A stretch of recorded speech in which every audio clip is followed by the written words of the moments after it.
Making movies is f***ing hard. Just look at all the energy you have to expend just to please the masses, especially if you're named Tom Cruise.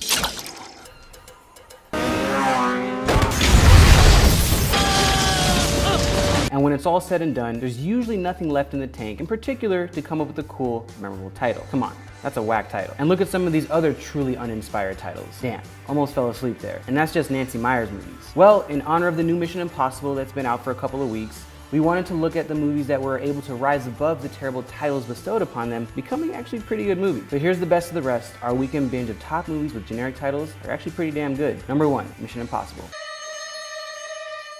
Based off an old TV series, Mission Impossible is about a man named Ethan Hunt who works for a mysterious governmental organization called the IMF, or the Impossible Mission Force, sent on impossible missions should he choose to accept them. So right off the bat, this film is not known for its subtlety. But this franchise soon became known for its ridiculous MacGuffins, Rabbit's foot, where is it?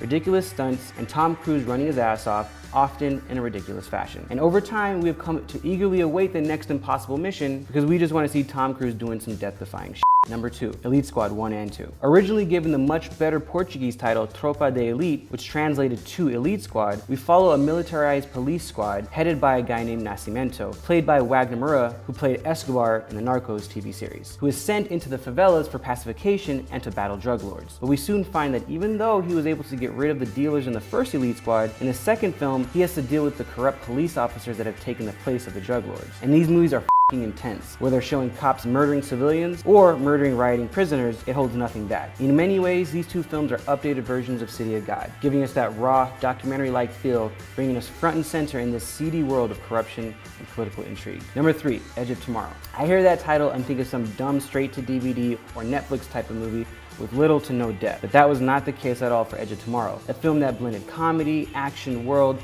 and a mind-bending Groundhog Day plot, delivering one of the best video game movies that's not based on any video game. You've seized control of the Omega's ability to reset the day. How's that even possible?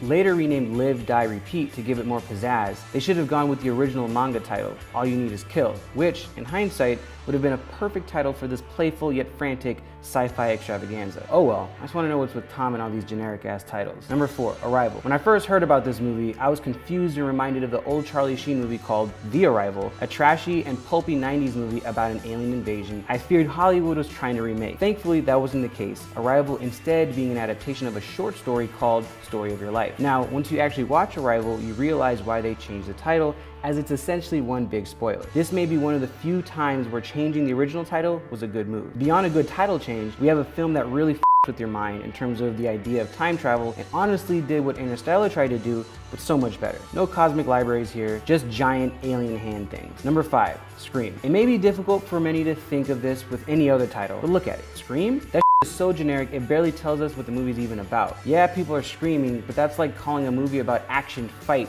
or fighting. Wait. That actually is a movie that exists. Anyways, the original title was supposed to be Scary Movie, which was later used by the Wayans brothers for their parody franchise, and makes sense that that was the original title considering how meta the film is, with stuff like this. You like scary movies? Uh-huh. What's your favorite scary movie? And this. If you were the only suspect in a senseless bloodbath, would you be standing in the horror section? And this. There are certain rules that one must abide by in order to successfully survive a horror movie. And that's the best of the rest. I know there are tons of terrible titles that I may have missed out on, so please post them in the comment section below.